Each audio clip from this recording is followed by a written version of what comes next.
Welcome all of you. I hope you all are well. चलिए हम लोग शुरू करते हैं क्लास। आप पिछले क्लास में रिसोर्स के बारे में पढ़े थे। रिसोर्स क्या है और उसके कुछ क्लासिफिकेशन आप देख चुके हैं। हम इस क्लास में भी बात करेंगे रिसोर्स के बारे में ही, लेकिन उसका जो क्लासिफिकेशन होगा वो on the basis of exhaustibility होगा, यानी संसाधन को उसके खपत के अनुसार कितने भागों में बांटा गया है। तो जब हम संसाधन को उसके एग्जॉस्टिबिलिटी के अकॉर्डिंग क्लासिफाइड करते हैं तब ये दो तरह का होता है, एक रिन्यूएबल रिसोर्सेज और दूसरा नॉन रिन्यूएबल रिसोर्सेज। इसको हम नवीकरण कहते हैं, यानी जिसको नवीकरण संसाधन, नवीकरणीय संसाधन और अनवीकरणीय संसाधन। नवीकरण नाम से ही स्पष्ट है, नवी यानी नया करना, जिसको हम नया से बना सकते हैं। और नॉन रिन्यूएबल का मतलब होता है अनवीकरणीय, अ मतलब होता है नहीं और नवीकरणीय मतलब होता है नया बनाना, यानी जिसको हम नया नहीं बना सकते हैं। So we can define it as the resources which can be easily renewed by natural process is called renewable resources। यानी वैसा संसाधन जिसको हम प्राकृतिक प्रोसेस के द्वारा आसानी से रिन्यूड किया, यानी रिन्यूड कर सकते हैं, या जो अपने आप प्रकृति के प्रोसेस से क्या हो जाता है, रिन्यूड हो जाता है, उसको हम रिन्यूएबल रिसोर्सेज कहते हैं। अब नॉन रिन्यूएबल रिसोर्सेज यानी वैसा संसाधन जिसको हम किसी भी प्रोसेस से रिन्यूड नहीं कर सकते हैं, ना तो केमिकल प्रोसेस से, ना फिजिकल प्रोसेस से, ना टेक्निकल प्रोसेस से, किसी भी प्रोसेस से रिन्यूड नहीं कर सकते हैं। और अगर ये होता भी है नेचुरल प्रोसेस के द्वारा, अगर मान लीजिए ये रिन्यूड होता है तो उसको बनने में लाखों करोड़ों वर्ष लग जाते हैं, इसीलिए इसको नॉन रिन्यूएबल के अंतर्गत ही रखा गया है। सो we can define it as the resources which cannot be renewed by any process, physical, chemical and technical process is called non-renewable resources. Example: wind, water, etc. Wind every moment it renewed by natural process। हवा जो है हमेशा प्राकृतिक गतिविधि के द्वारा, प्राकृतिक प्रक्रिया के द्वारा नवीकरण होता रहता है, नवीन होता रहता है। वाटर, वाटर का आपको पता है, वाटर का एक साइकिल चलता है।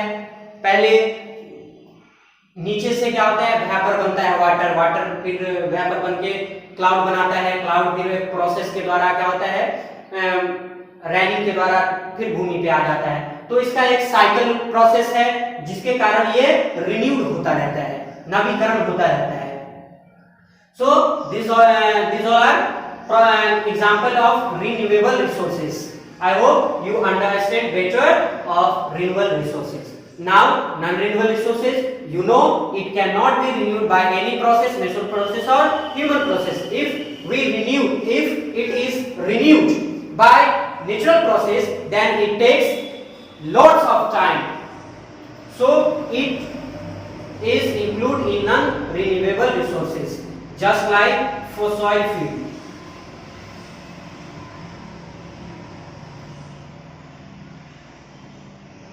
इसको हम जीवाश्म ईंधन कहते हैं। जीवाश्म ईंधन जैसे आपका पेट्रोल, डीजल, रसोई गैस, ये सारा जो हो गया वो आपका हो गया फॉसिल फ्यूल।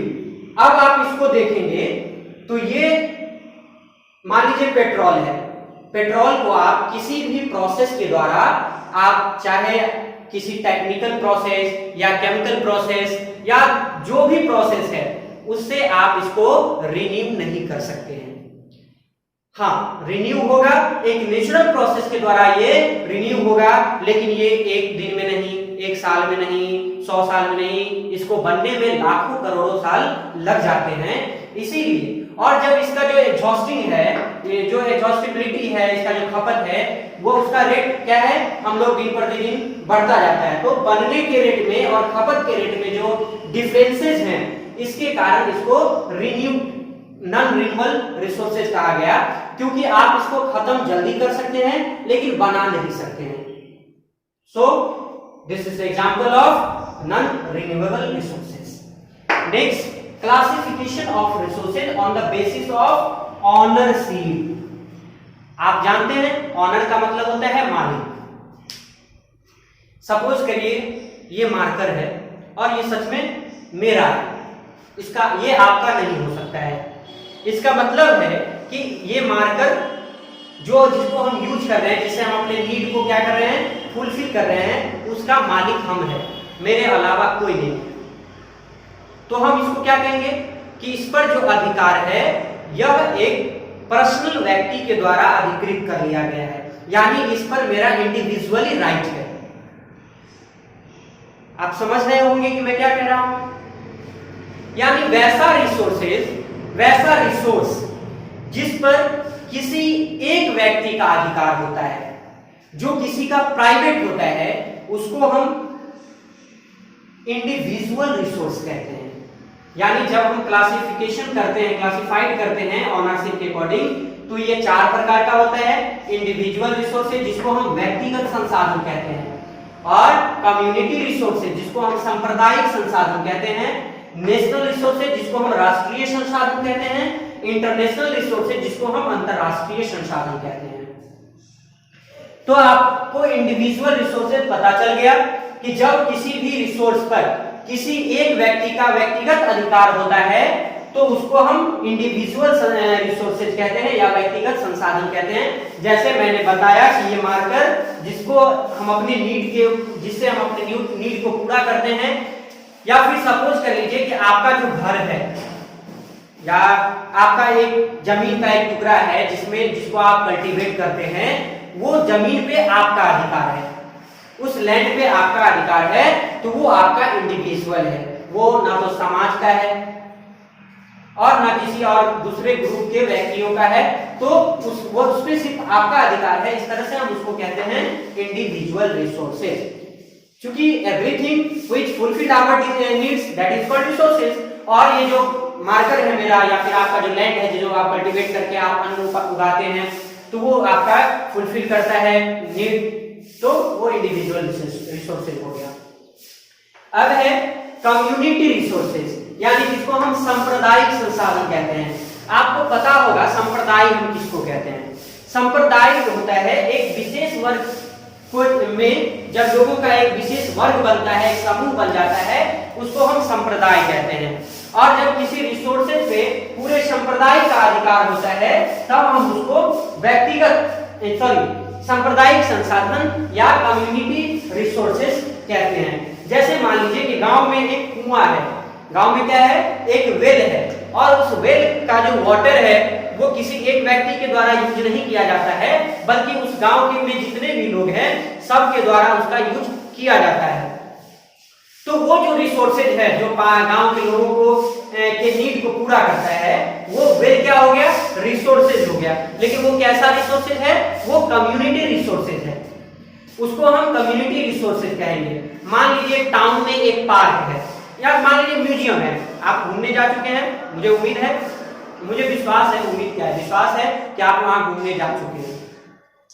तो जब आप म्यूजियम में जाते हैं तो वहां पे वो किसी एक व्यक्ति का अधिकार उस पे नहीं होता है, वह एक कम्युनिटी का भी है या फिर कम्युनिटी का अधिकार है। वहां पे आम व्यक्ति कोई भी हो जा सकता है, कोई उसको रोकेगा नहीं। So this museum is called community resources, यानी ऐसा संसाधन जिसपे किसी एक व्यक्ति का अधिकार नहीं होकर के पूरे समाज या समुदाय का अधिकार होता है, उसको हम कम्युनिटी रिसोर्सेज कहते हैं। जैसे आपका हो गया गांव का कुआं, शहर का पार्क, म्यूजियम और भी बहुत सारे चीज। अब नेशनल रिसोर्सेज और जिसको हम हिंदी में कहते हैं राष्ट्रीय संसाधन। यानी राष्ट्र का मतलब होता है आपका जो देश, आपका जो एक जहां आप जिस देश में आप निवास करते हैं आपको पता होगा कि उस देश में बहुत सारे यानी एनवायरनमेंट में वहां के एनवायरनमेंट में बहुत सारी ऐसी चीजें हैं जो आपके नीड्स को क्या करता है, पूरा करता है। तो आप यहां समझ लीजिए कि नेशनल रिसोर्सेज जो होता है कोई विशेष नहीं होता है। आप अभी तक जितना रिसोर्स पढ़े हैं वो सारा रिसोर्स यदि आपके पॉलिटिकल मैप में आपके कंट्री के अंदर है तो वो सारा रिसोर्सेज उस कंट्री का है, चाहे वो आपका पर्सनल हो चाहे वो कम्युनिटी का हो, लेकिन अगर वो इस देश के अंदर है तो उस देश के बाउंड्री के अंदर है तो वह उस देश का होता है। सो हम कह सकते हैं the resources which are found inside the country that are called national resources. आप कुछ भी ले लीजिए, चाहे वो माइंस हो या फिर माउंटेन हो, चाहे वो कुछ भी हो, अगर देश के अंदर है तो वो देश का अधिकार होता है उसमें, तो वो नेशनल रिसोर्सेज कहलाते हैं। जैसे आपका कुछ भी हो आपके अंदर हो। अब है इंटरनेशनल रिसोर्सेज, यानी इंटरनेशनल ऐसा जिसको हम वैश्विक अंतरराष्ट्रीय संसाधन या वैश्विक संसाधन कहते हैं। आप यहाँ पे अंतरराष्ट्रीय बल्कि वैश्विक समझिए, जिसपे पूरे विश्व का अधिकार होता है। अब कोई भी ऐसा संसाधन जो किसी एक देश के अंदर है लेकिन कंप्लीटली पूरे देश मतलब उस देश के अंदर नहीं है। जैसे मान लीजिए कि ओशियन है, समुद्र है, अब पैसिफिक ओशियन या फिर इंडियन ओशियन, कोई भी ओशियन ले लीजिए आप, तो उसका एक लिमिट दूरी होता है जिस पर उसका उस देश का अधिकार होता है, उसके आसपास के तटीय क्षेत्र का अधिकार होता है। लेकिन पूरे ओशियन की बात करेंगे तो पूरे ओशियन पे किसी एक कंट्री का राइट नहीं होता है। वह एक अंतरराष्ट्रीय इंस्टीट्यूशन या अंतरराष्ट्रीय संस्थान के साथ रेगुलेट होता है, तो वैसे संसाधनों को हम कह सकते हैं international resources. The resources which are regulated by the international institution that is called international resource. Now, the classification of resources on the basis of status of development. अब हम बात करेंगे कि जो हमारा संसाधन है उसका क्लासिफिकेशन जब उसके डेवलप यानी स्टेटस ऑफ डेवलपमेंट की बात करते हैं, यानी उसके विकसित या विकास होने की जो अवस्था है वो कैसा है, उसके अकॉर्डिंग जब हम डिवाइड करते हैं तो हम चार प्रकार के रिसोर्सेज को पाते हैं। पहला है पोटेंशियल रिसोर्सेज, दूसरा है डेवलपमेंट रिसोर्सेज, डेवलप्ड रिसोर्सेज, तीसरा है स्टॉक रिसोर्सेज और चौथा है रिजर्व रिसोर्सेज। अब पोटेंशियल रिसोर्सेज क्या है? पोटेंशियल रिसोर्सेज का मतलब होता है वैसा रिसोर्सेज जिसका यूज हमें पता है कि हम इसका यूज कर सकते हैं, यानी वो हमारे जरूरतों को पूरा कर सकता है, लेकिन उसका यूटिलाइज अभी नहीं हो सकता है, यानी उसको हम किसी टेक्निकल प्रॉब्लम के कारण यूज नहीं कर सकते हैं, वो हो जाता है पोटेंशियल रिसोर्सेज। दूसरा है डेवलप्ड रिसोर्सेज, यानी ये भी एक टाइप है जिसके बारे में हमको पता होता है कि ये हमारे किस काम आएगा, इसको हम कैसे यूज कर सकते हैं, लेकिन इसके क्वालिटी और क्वांटिटी यानी किस क्वालिटी का है और कितना क्वांटिटी है, जब उसके बारे में कंफर्मेशन नहीं होता है यानी उसका यूटिलाइजेशन नहीं हो पाता है, तब उसको हम डेवलप्ड रिसोर्सेज कहते हैं। अब है स्टॉक रिसोर्सेज। ऐसे पोटेंशियल रिसोर्सेज का मैं कुछ एग्जांपल आपको बताता हूं। अभी राजस्थान और गुजरात ये ऐसे दो स्टेट है जिसमें यानी सोलर लाइट का जो एक सोलर इलेक्ट्रिक का जो प्रोसेस है वो यहाँ पर प्रचुर मात्रा में यानी बहुत ज्यादा जो उसका संभावना है कि वहां पे बहुत जल्दी डेवलप हो सकता है, बट अभी तक हो नहीं पाया। राजस्थान ऐसे यही दो स्टेट है जिसमें वाइंड एनर्जी, आपको पता है वाइंड मिल के द्वारा जो इलेक्ट्रिक जनरेट किया जाता है, तो ये गुजरात और राजस्थान ऐसे दो स्टेट है जहां पे इन दो चीजों की बहुत ज्यादा संभावना है, लेकिन वो हमारा कोई ऐसा प्रॉब्लम है, टेक्निकल हो इकोनॉमिकल हो, ऐसा कोई कारण है जिसके कारण वो अभी यूटिलाइज यानी शुरुआत नहीं हो चुका हुआ है, इसीलिए उसको रोक दिया गया है। तो ये पोटेंशियल रिसोर्सेज के एग्जाम्पल में आते हैं। अब हम बात करते हैं स्टॉक रिसोर्सेज। देखिए स्टॉक रिसोर्सेज मतलब होता है कोई संसाधन हमारे पास होना, कोई जो हमारे एनवायरनमेंट में है, मेटल है या फिर कोई भी ऐसा संसाधन जो हमारे जरूरतों को क्या कर सकता है, पूरा कर सकता है, लेकिन हम अपने मेंटल एबिलिटी या टेक्नोलॉजी के कमी के कारण हम उसका यूज नहीं कर पाते हैं, यानी हम उसको और डेवलप नहीं कर पाते हैं, हम उसका यूज नहीं कर सकते हैं। जैसे मान लीजिए कि हमारे एनवायरनमेंट में हाइड्रोजन है बहुत ज्यादा मात्रा में, आपको पता है। उस हाइड्रोजन को आप भी जानते हैं कि हाइड्रोजन जो होता है वो हाइड्रोजन के में आग लगता है, यानी वो ज्वलनशील है। तो जो ज्वलनशील है उसको हम अपने ईंधन के रूप में यूज कर सकते हैं, फ्यूल के रूप में यूज कर सकते हैं, लेकिन हमारे पास ऐसा कोई टेक्नोलॉजी ही नहीं है, दुनिया के पास ऐसा कोई टेक्नोलॉजी ही नहीं है जिसके कारण हाइड्रोजन को क्या किया जाए, अपने फ्यूल के लिए यानी ईंधन के लिए इस्तेमाल किया जा सके। So that is a stock resource, यानी the resources which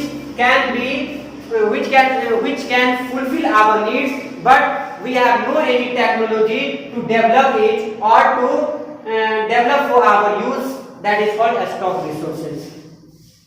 अब है रिजर्व रिसोर्सेज। रिजर्व का मतलब होता है क्या चीज, यानी फ्यूचर के लिए बचा के रखना, जो हमारा है जब हमको जरूरत पड़ेगा तो हम उसको यूज करेंगे। ये ऐसा रिसोर्स है जिसमें हमारे पास सारी सुविधा होती है। हम जानते हैं कि हमारा क्या है, फुलफिल कर सकता है नीड को। हम ये भी जानते हैं कि इस तरह से हम यूज कर सकते हैं, यानी इसका क्वालिटी, क्वांटिटी, यूजेज और जो डेवलप करने का तरीका है वो सब हमारे पास है, लेकिन हम इसका यूज नहीं करते हैं, हम उसको फ्यूचर के लिए रखते हैं, फ्यूचर जनरेशन के लिए रखते हैं। तो ऐसा जो रिसोर्सेज होता है उसको हम रिजर्व रिसोर्सेज कहते हैं। जैसे आप पता है आपको कि बहुत सारे रिवर हमारे यहाँ है जिससे हम हाइड्रो इलेक्ट्रिक यानी टरबाइन चलाकर जो विद्युत जनरेट करने का एक तरीका है उसको हम डेवलप कर सकते हैं, बना सकते हैं और इलेक्ट्रिक का यूज कर सकते हैं, लेकिन हमारे गवर्नमेंट ने इसको रोक रखा है। क्यों? फ्यूचर के लिए। तो आपको पता है आपके पास नदी है, रिवर है, जिससे आप रिसोर्सेज को उसको यूज कर सकते हैं। आपके पास टरबाइन का टेक्नोलॉजी है जिससे आप उसको यूज कर सकते हैं। आपको ये भी पता है कि आपको वो किस काम आने वाला है। तो सारा चीज पता होते हुए भी आप उसका यूटिलाइज नहीं कर पाए, तो ये क्या हो गया, एक जो कैटेगरी बना वो रिजर्व रिसोर्सेज के कैटेगरी में आया। तो इस तरह से ये चार रिसोर्सेज आप classification of status of development के अकॉर्डिंग पढ़ रहे हैं। इससे बेहतर इससे आगे हम लोग पढ़ेंगे कि ये जो जितना रिसोर्सेज आज तक हम पढ़े हैं उस रिसोर्सेज को लोग अभी हमारे कंट्री में या विश्व में क्या होता है, नेचर का एक फ्री गिफ्ट मानता है, और जिस कारण से हम उसका अंधाधुंध यूज कर रहे हैं, यानी बिना कारण। आप देख रहे हैं आपके घर में भी पानी को बहाया जाता होगा। अगर आपको स्नान करना है तो आप एक डोल से नहीं बल्कि 10 बाल्टी से नहाते हैं, थोड़ा सा पानी पिए, पानी फेंक दिए। तो इस तरह से हमारे रिसोर्सेज का क्या हो रहा है आजकल, मतलब रॉन्ग यूज हो रहा है, जिस कारण से हमारा जो रिसोर्सेज है उस पर बैड इफेक्ट आ रहा है। वो धीरे धीरे अपने बुरी स्थिति में जा रही है, अपने एग्जॉस्टिंग की ओर जा रही है। मान लेते हैं कि वाटर क्या है, रिसाइक्लेबल है, रिन्यूएबल रिसोर्सेज है, लेकिन आपको पता है कि रिन्यूएबल रिसोर्सेज है लेकिन वो हमारे नीड्स को फुलफिल करने के योग्य नहीं हो सकता। जैसे अगर आप पानी लेंगे, पानी को अगर आप फेंक दिए तो वो पानी अब क्या हो गया, पॉल्यूटेड हो गया। जब वाटर पॉल्यूटेड हो जाएगा तो हम उससे अपनी जरूरतों को पूरा नहीं कर सकते हैं। So in next class we will study about how can we conserve our resources, and if we will not conserve then what problem comes in our way to fulfill our needs and how the world will conserve the resources. तब तक के लिए आपको धन्यवाद। हम उम्मीद करते हैं आप इसको घर पर पढ़ेंगे और कुछ न कुछ नया सीखेंगे। अगर आप